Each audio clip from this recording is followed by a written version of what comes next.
भी उग रहा है। अब हम क्या करें? तो चमन ने अपना सिर हिलाया और कहा, ठीक कहते हो मित्र, तुम्हारी बात में दम तो है। समझ ही नहीं आता कि प्रकृति ने ऐसा क्यों कर दिया। ऊपर कौन सा फल लगा था और नीचे कौन सा फल लगा था? ऐसा बड़ा ही अन्याय कर दिया। अब क्या करें? तभी अचानक से एक बेर चमन के सिर पर आकर गिरा। अरे रे रे, उसने ऊपर की ओर देखा और बोला, ये क्या हुआ? तभी चमन बोला, अभी हम प्रकृति की निंदा कर रहे थे, यानी कि उसके बारे में कुछ कुछ गलत गलत बोल रहे थे। तो प्रकृति ने हमें ये दिखाया कि उसका कोई भी काम गलत नहीं होता है। अब तुम ही बताओ, अगर पेड़ पर बेर की बजाय बड़े बड़े तरबूज लगे होते और वो उसके ऊपर गिर गया होता तो उसका क्या होता? क्या होता अगर कोई भारी चीज आपके सर पे गिर जाती तो? Very good. इसीलिए ये समझाया गया है कि अगर हम किसी की निंदा करते हैं तो हमें सोच समझ के करना चाहिए, क्योंकि ये दोनों दोस्त किसकी निंदा कर रहे थे? हाँ जी। लेकिन जब बेर उसके सर पे आके गिरा तो उसको समझ में आ गया कि जो हमारा क्वेश्चन था कि बेर इतने ऊपर क्यों है और तरबूज इतना नीचे क्यों लगा है, जब उसके सर पे आके बेर गिरा तो उसको ये बात समझ में आ गई कि अगर कोई भारी फल मेरे सर पर गिरता तो मुझे चोट लगती, मेरे को हानि होती। इसीलिए प्रकृति ने भारी फल को कहाँ पे लगाया?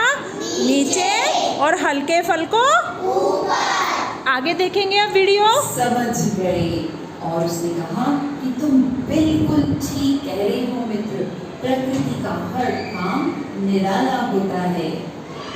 तो प्रकृति में बच्चों एक बैलेंस है और हमें भी उस बैलेंस को बनाए रखने की कोशिश करनी है। अपने आसपास जो पेड़ पौधे, जो पानी है, जो हवा है, उसको शुद्ध रखना है ना? तो प्रकृति में बैलेंस बनाने की कोशिश करते रहना है। और हर रोज प्रकृति यानी कि मदर नेचर को क्या कहना है सभी ने? Thank you mother nature. चलो सब बच्चे मेरे साथ बोलो, थैंक यू मदर नेचर। तो बच्चों, आज की कहानी से हमने क्या सीखा? प्रकृति की हर चीज हमारी भलाई के लिए है। तो कहानी अच्छी लगी बच्चों? हाँ, सभी को। आज की कहानी से हमने क्या सीखा जानना चाहती हूँ मैं अपने बच्चों से, अपने नन्हे कलाकारों से। प्रकृति, क्या समझते हैं आप प्रकृति से? क्या होती है प्रकृति? बताइए। आपके चारों तरफ जो पेड़ पौधे हैं, जो फल फूल हैं, जो पानी है, जो पर्वत है, ये सब क्या है?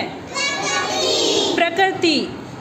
अगर ये है तो हम हैं। क्या बिना पानी के हम अपने जीवन की कल्पना कर सकते हैं? क्या बिना पेड़ पौधे हम अपने जीवन के बारे में सोच सकते हैं? तो प्रकृति को सुरक्षित रखना किसकी जिम्मेदारी है? कैसे रखेंगे हम अपनी प्रकृति को सुरक्षित? पेड़ पौधों में पानी का बचाव करके, ज़्यादा पानी, जितनी ज़रूरत हो उतनी मात्रा में पानी का, ज़्यादा से ज़्यादा मात्रा में पेड़ पौधे लगाना, है ना? और उन पेड़ पौधों की सेवा करना, उनमें टाइम से पानी डालना, उनमें सिंचाई करना, उनमें खाद डालना, और जो आवश्यकता वाले पौधे नहीं होते अगर वो उग जाते हैं तो उनको हटाना, ताकि जो हमारे लिए बेनिफिट वाले पौधे हैं वो हमारे ऊपर जाए और जो अनावश्यक पौधे हैं वो हट जाए। ठीक है? और उनकी टहनी और पत्तों को नहीं तोड़ना। अभी इससे रिलेटेड एक स्टोरीज अभी आपको और दिखाएंगे, ध्यान से सुनना, आपसे क्वेश्चन भी पूछा जाएगा। ठीक है?